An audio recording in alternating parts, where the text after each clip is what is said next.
Hi, this tutorial is about natural selection, and this is for Marina Village Middle School students in 7th grade life science.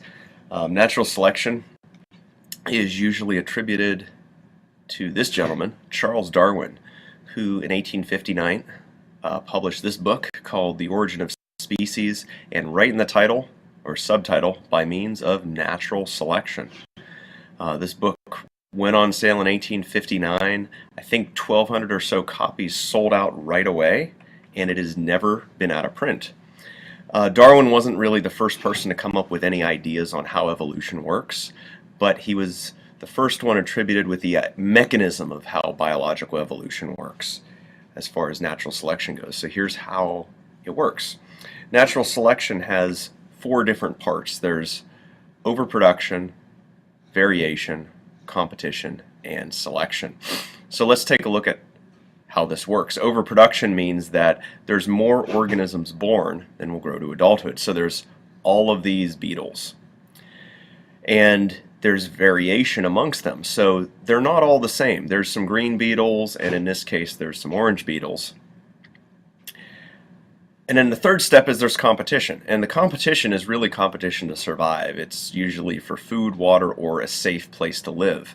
And in this place, the competition is to get away from this bird that's saying, yum, green beetles, our favorite. So if the bird happens to like green beetles, or for whatever reason the bird can eat green beetles easier, the orange beetles are going to win the competition. And if any of them that are orange win the competition, what happens is they then get selected to reproduce and pass on their genes that control their color. And a few generations later, what's going to be left is mostly orange beetles. So if there's a certain genetic trait that shows up in the variation that helps them win the competition, then that trait can help them get selected to reproduce and pass that trait on.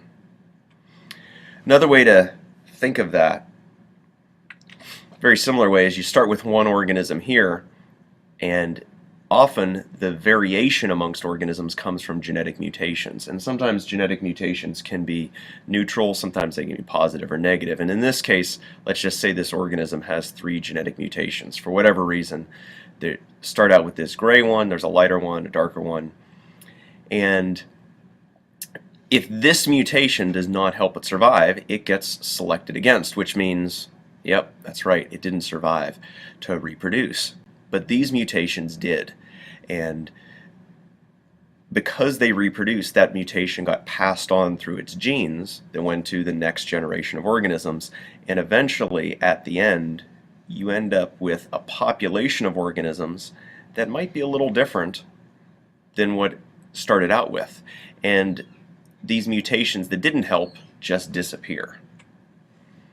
Where we've seen this in the news lately is with antibiotic resistant bacteria. So in this diagram you can kind of see how this works. Here's a normal bacterium and bacteria in general, and here's one that with a genetic mutation that's resistant to antibiotics.